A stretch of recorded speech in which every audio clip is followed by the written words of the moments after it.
All right, hello. Welcome back to another episode of Story Time. Ashley and I are really excited to welcome Madison Kerley to the show. She is a fellow Sun Devil and an amazing and powerful woman in sports. So I'm so jealous Ashley gets to host this one, but I know it's going to be a good one. It's going to be good.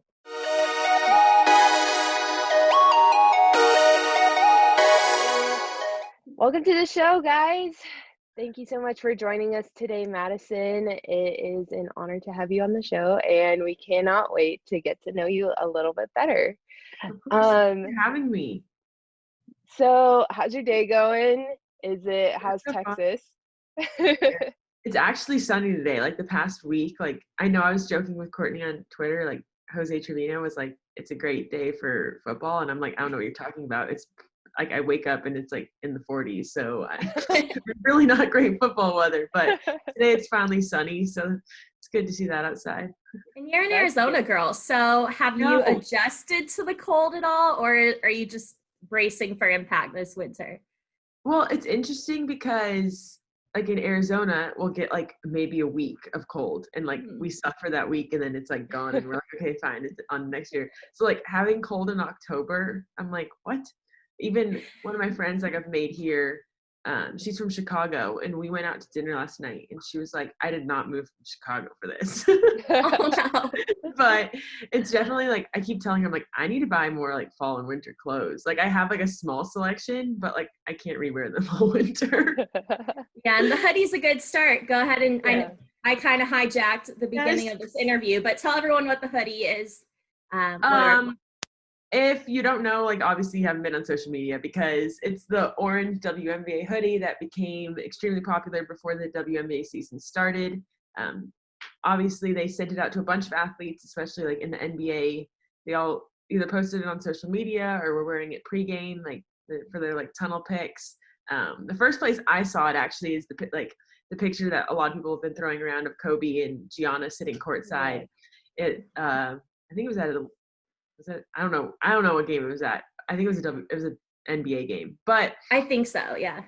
That's the first place I saw it, which is kind of cool because obviously ever since Kobe passed, a big thing is like we need to carry on his legacy and like support women's sports. And then to see like that was the first time I ever saw it. And then like now it's like an extremely popular hoodie. So yeah, the WNBA orange hoodie. Everyone go get one. Support women's sports. Yes. So Madison, so you went to ASU and obviously were a tremendous golfer. So tell us, as a kid, like, did you even have an interest in golf or how did that start? So I actually grew up, both my parents played golf. My mom extremely like casually just because like family did. But it was one of those things like we lived near the golf course that my dad went to all the time. So just like I would tag along and we were members at a country club. So like a lot of our friends were there and like I'd go. I remember I became best friends with the bartender at our country club. And every day I'd go in and he'd make me a Shirley Temple. And like normally they only came with like 2 cherries, but then he would like fill my glass of cherries. And like that was my dad's like motivation to like get me to go with him every day. And, like I got to sit on his lap and like drive the golf cart. So like at first it was definitely just like my dad was there and I tagged along and it was like the family hobby. And then eventually I was there. So then he got me my own like little like kid set and then the rest is history. Dang, that's awesome. So was it difficult for you at all, like being a girl, like pursuing golfing, or was it fairly easy? Because you tend to see a lot of men do it. Yeah. I'm not sure. It was definitely interesting because even like nowadays, so many of my friends golf, so many people I know want to get into golf. Like I meet people and they're like, wow, you golf. That's so cool.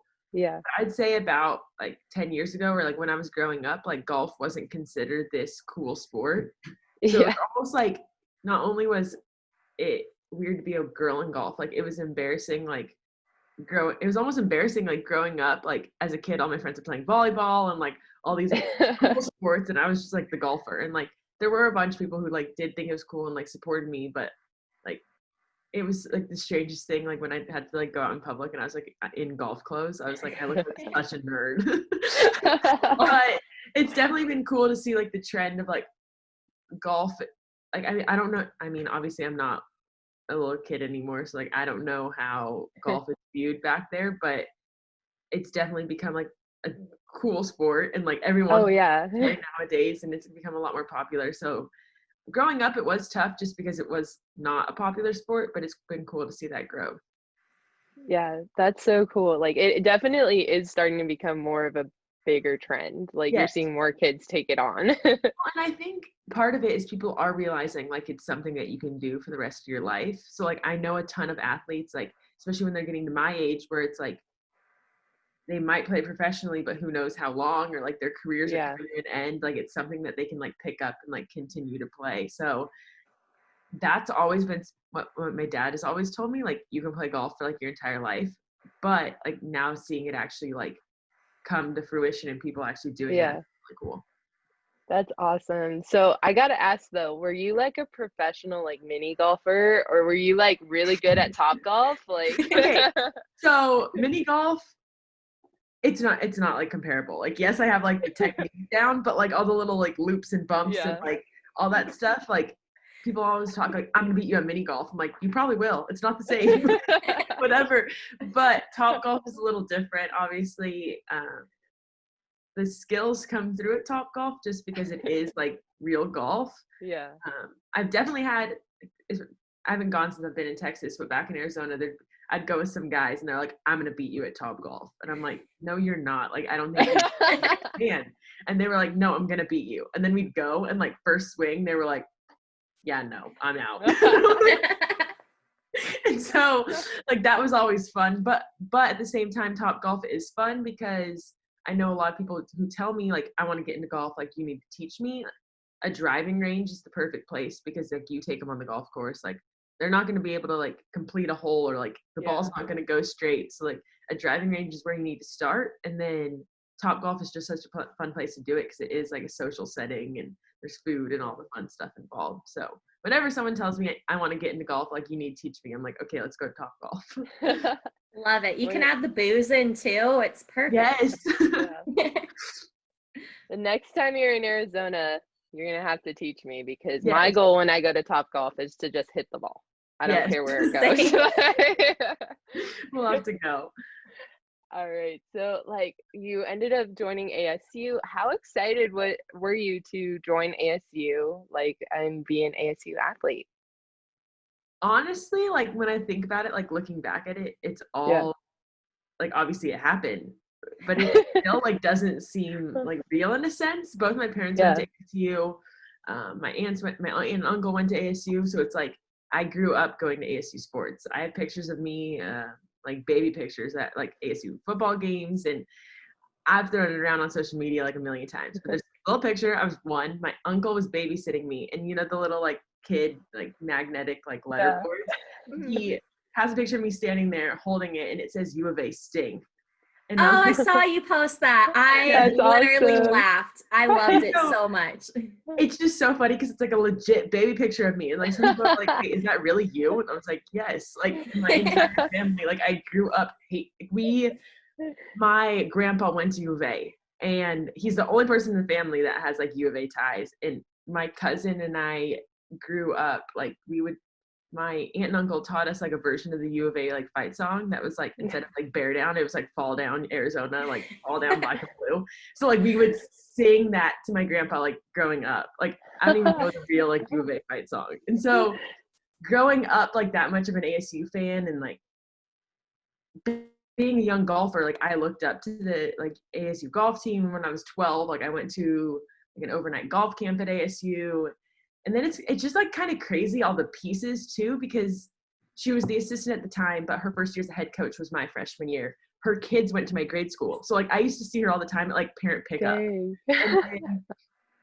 And then from there, like we have the same birthday. And then from there, like I went to Xavier in Arizona and she went to Xavier in Arizona. And we both like her high school, she's a nun. If you haven't heard of her, Sister Lynn Windsor, they actually just won their 37th state title, I think 2 days ago. And like she's been there for all of them. So we both played for the same high school coach. So like there's just so many things like in common that like fell into place. And then I ended up, ASU was actually my first offer. Like I committed pretty early. Like I got the ASU offer and I was like, yeah, I'm set. Like I'm going. And then so to go from there to like being at my dream school. And then once I was there, we won a national championship. So it was just like all of it, like all the pieces like fell into place. Like it just doesn't seem real. And I know I have a video of it. Like I can't go back and watch it. Well, now I laugh, but like my like senior day speech, like her whole thing was like it was Madison's destiny to come to ASU, and I just remember bawling. Oh. Oh my gosh, that's awesome. Yeah. So not only were you an athlete, but you also like really excelled in your studies and graduated with a BA in sports journalism and a minor in business. Do you have any tips that you can give athletes balancing academics and their studies or in sports? Obviously the big thing was like time management. With journalism especially, like a lot of our homework was projects and interviews, so it wasn't stuff like I could do at home. Like I needed to schedule the things. So using any like free time I have, time management, and then as far as like using my studies and experience to like land like opportunities and jobs, it was all about connections, because as an athlete I didn't necessarily have the time for like a lot of clubs, or our journalism school had so many like extra opportunities for people like students to get involved in that were great experience. But with my like schedule, I didn't have time for any of that. So like my resume was super bare. And so applying for internships, I couldn't even like land an interview because it's all like a resume filter at first. And so who I knew was like huge. And as an athlete, you're in so many, like all of our like fundraising events, like there's so many connections in there. And like just using every like experience and opportunity you're presented to as an athlete to like make another connection and like keep the connection. Like my first internship I landed at Golf Channel was because of a family friend that I like met over the years, and he worked at Golf Channel. But the second internship I had with Adidas Golf, I landed because one day I was talking to like ASU's Adidas rep who like would work with our team and was like joking, like, hey, one day like maybe I'll come work for you guys, like hint hint. And he was like, no, but really like apply for our internship. So it's all about, since you won't have as much experience necessarily, using the people you meet as an athlete and then being able to like know how to apply your, like the skills you learned as an athlete to those positions. That's awesome. And did you end up going to get your master's? Yes. I thought I saw that. So in high school, I did a ton of like dual enrollment classes. So I came in with a ton of my like gen eds done. So due to that, I graduated early. And then since I wanted to play the fourth year on the golf team, I had to do something. And I was talking to the advisor at ASU, and he was like, honestly, our master's in sports journalism and our bachelor's in sports journalism are like exactly the same program, like the same classes, just like different level, obviously. So he was like, if you're going to get your master's, like either do it in something else, or you got to go somewhere else for a sports journalism class or sports journalism degree. And obviously I didn't want to go somewhere else, and I wanted to stay playing on the ASU golf team. So I switched over and did our sports law and business program. And I would say it was definitely more like law than I probably would have liked, but it also gave me like a different perspective on like the sports industry and like just all the projects we did. And there were marketing classes and all of that. So it kept opportunities open in the sports industry by switching over to our sports law and business program. And there's been a lot of athletes that have done that. I think Taylor Kelly, was Manny Wilkins too, maybe? I know it started my like class. Yeah. No way. Oh, yeah. It's and I an think amazing part program. is because one, like sports apply to like what we're doing, but also since it is a sports degree, the professors and like people running it understand like the life of a student athlete, and like we're really good about like working with us for like admissions and like scheduling classes and all that stuff. So I think just since they understand the sports world, and starting out, it was a smaller program, so it was easier to work directly with professors and like get things tweaked to like fit an athlete's schedule. And I think also it was like a mutually like beneficial like situation, because like for them having athletes in their program, it's like good, not just like a good look, but like works well for like their curriculum and all of that. So I think from the start, it just like, it's almost like a feeder program for a lot of athletes, because it is such a like a good relationship between the two programs. Yeah, that's so cool. I wish it was around when I was there. I'm too old and graduated early, so missed that whole thing. So from there, you transitioned to Dallas, correct? And now you're working with Fox Sports Southwest. Yes. And do you work on the social media team, correct? Yes, I'm the social media coordinator, basically. I think the actual title is like specialist, but it's like a coordinator position. Yeah. So what is it like covering these different teams? You cover the Texans, Spurs, Stars, and Mavericks, right? So in Dallas, we have the Stars, the Rangers, and the Mavs. And then in San Antonio, we have the Spurs. And then actually from Dallas, we run Fox Sports Oklahoma and Fox Sports New Orleans as well. Oh, wow. So we have the Pelicans and the Thunder. But right now, as things stand, like we only have Twitter accounts for those those regions. We don't have like all the platforms like we do for our Texas teams. But it's interesting. I got the job early March or like late February, but I was actually working Courtney's former position at Camelback Ranch. Yeah. And like as she knows, like it's a very like small team there. So like I was the only one who did like what I was doing. And so if I like got up and left like mid-spring training season, like I couldn't do it. So I luckily like here in like Fox Sports here in Dallas was willing to wait until the end of spring training was over, which was only like an extra few weeks for me to move down here and start this position. But then COVID hit. And so like spring training got canceled. I wasn't sure the situation here in Dallas, or like no one knew what the sports world was going to do. So I was like, Mom, I need to hurry up and move and start my job in Dallas before like they don't need me. So like packed up, came down here, went that Monday to the office, like met my boss to like pick up my laptop. And I haven't worked in the office. Like I've just been working from home. So like it's been wow. like crazy experience, because like I was credentialed for like Rangers opening day, which was supposed to be the week after I moved here.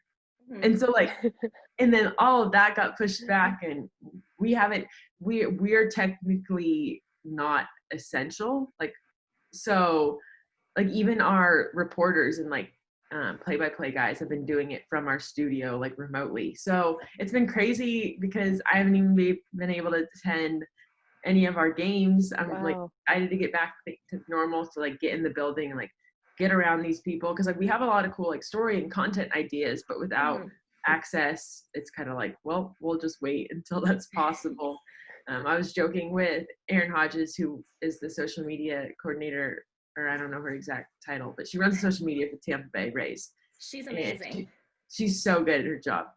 She's like killed it with their TikTok too. I don't know if you follow them on TikTok. Oh yeah. But she posted a picture from Globe Life Field, like when they got here for the World Series. And I was like, girl, you're working in Globe Life Field before I even am. It's just been a crazy year.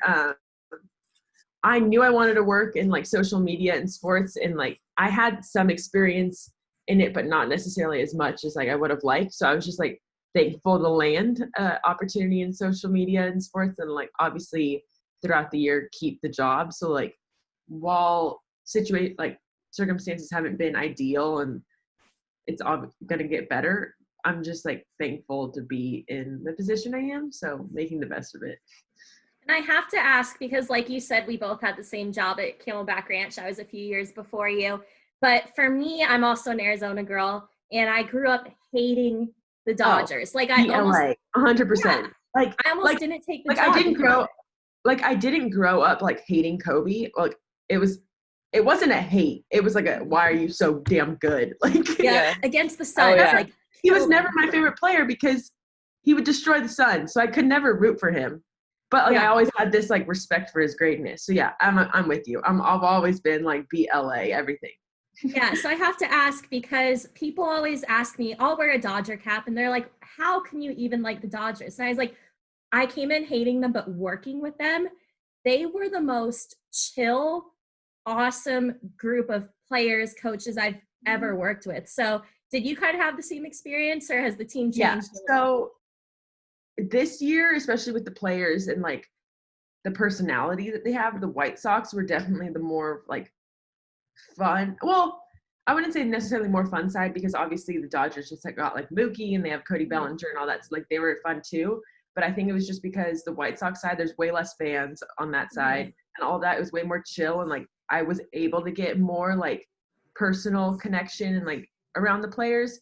The Dodgers were, it was definitely, went in like I can't root for them, and then it started with we had hosted like the adult baseball camp, which all the Dodgers like legends and like former players come in and like coach these like old men who pay to come to the camp. So like I got personal like connections with so many of the former like coaches, and even I was texting or like former players who were like coaches in the camp.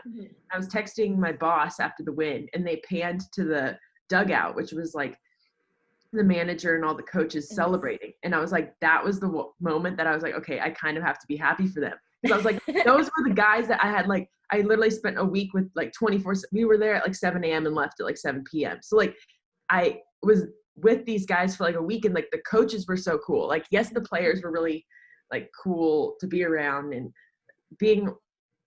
it was slightly overwhelming when it came to the players though, because like with Mookie and all of them, like you couldn't be around them with like all the fans like screaming your head off. And so like they would just like, they almost like stayed silent and just like went to the field and went back in the clubhouse, because if they stopped to talk to anyone, they're like, the fans are like, why aren't you talking to me? And so like, and so like, I would say I had more of a connection with those like coaches and like former players, but it was really cool to be like around them. And like you said, like I'd be out there trying to capture like social media content, and I had to be like go back and like rewatch it, because like they're cussing each other out, like they're just like bros. And you're like, especially like Kike Hernandez, I'd be standing there and he'd turn around and like start talking like crap, and I'm like, I'm rolling, like stop. Like this is a video. And so they were definitely like chill, and it was cool to see that like personal side of them. Agreed. Yeah, I was happy. I was like, I kind of wanted the Rays just with the Cinderella story, but then I was like, but how can you be mad that Kersh got his first ring finally? So yeah, I know. Finally. So Courtney and I obviously both work in the sports industry, and there's this awareness going on right now to support women in sports. What has it been like working in sports for you, and what are some tips you can give to women in sports? So like for working in sports, for me, like sports have been my entire life. Like I started, obviously, like I said, started playing golf at a young age, but on my dad's side of the family, I'm the youngest cousin. So I grew up going to my cousin's football games. My cousins all played football, and their sisters were all like the cheerleaders. So like high school football, like Fridays in Arizona, were like my life growing up. And so just sports have always been like natural to me. While it is weird, like walking into like a room and like you're the only female there, I never really felt out of place in a sense. But I wasn't aware of all the opportunities available to women. Like growing up, all you see is the sideline reporter. And so that's kind of all I knew. And so like going through sports and like learning about more opportunities, I still wasn't like sure if like that was for me. But then through all this like social media movement, like support women in sports, and like a personal effort to try and reach out and like connect to more, like find more, or like find the faces behind a lot of these like social media, like team social media accounts, I realized like how many women are in these like cool places. Like the LA, like the Lakers, like director of ops is a female. And so they call her like the team mom. Like, and so like, just like thinking like, that's like she's the one like doing all this stuff like out here for LeBron. So like your favorite player is like the one who's making sure he's okay to get on the court is a female. So like just like learning the past, like I would say the past like year, like through all this like the movement, like learning that there are women in more places than just like a sports reporter or like your sideline reporter, or like these positions that for like even when I was growing up I thought were like the only opportunities available to women in sports. So I mean, I guess my advice is like know that you can literally do anything in sports. We saw with the Lakers, like Jeannie Buss, like Legend. You can own a team. You can be a GM. You can. Okay, so one of our teams, like I said, is the Thunder. They're the only team left in the NBA that hasn't hired a coach, and I don't know if it's gonna happen, but I want them to hire a female coach. Like that'd be awesome. I want them to hire Becky Hammond. Like that's who I want them to hire. But we'll see. Obviously, I'd be happy. Obviously, the thing is like there was so when NBA season ended, there were a bunch of job openings. And for example, like I think her name was being thrown around in like the Bulls search, and I was like, as happy as I would be for her to like get a head coaching job, that means like she's not on one of my teams anymore. Like she's not anymore. So if she ends up at the Thunder, like I'd still keep her like in circle. So like selfishly, I'd be happy for that. But like I said, like you can literally do anything in sports. We've seen like female kickers in football. We the past few years, we've really seen women do anything they want to do in sports. So I guess that's the biggest thing. Like whatever you want to do, you can do it. Preach. That's such good advice. Yes. I think it's important for little girls out there to know that as well, that they can do anything that they put their mind to. Yeah. Well, thank you so much, Madison, for coming on. Where can people find you on social media? So I'm on Twitter at Madison Dion. My middle name's Dion, so Dion. And then on Instagram at Madison_Kerley. And then, of course, all of the Fox Sports Southwest accounts on all social platforms. So. And you're starting a podcast, right? Yes, I am starting a podcast. I don't have any episodes out yet. I've recorded 2 interviews, but stuff's come up with work this week that I haven't edited them. So they'll be out soon. Perfect. Everyone give it a listen. Yes. All right. Be sure to follow her, guys, and keep an eye out for her podcast. Thank you so much, Madison, for coming on. Thank you. Bye. Thank you.